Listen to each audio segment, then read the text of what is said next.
ସବୁ ସମସ୍ୟାର ସମାଧାନ ହେଇଯିବ। ଋଷିଙ୍କର ସ୍ୱପ୍ନ ବି ପୂରଣ ହେଇଯିବ। କହ ମୁଁ ଯାହା କହିବି ତୁମ କଥା ରଖିବ?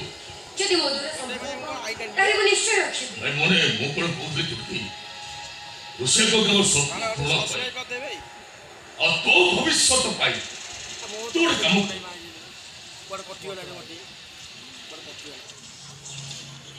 ତୁ ମୋତେ ବାହା ହେଇଯା। ମୁଁ ତମକୁ ବାହା ଯିବି।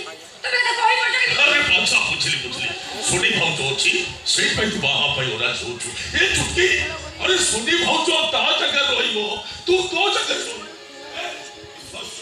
भुवनेश्वर जो ध्यानटा कर केवल तू तो राणी है रही चुटकी तुम सान भाई को भल कहती से कथा जानी नहीं तुम बाहा मत कही पड़ केमिति ए चुटकी को तो सस्ता छुआ बनी ए चुटकी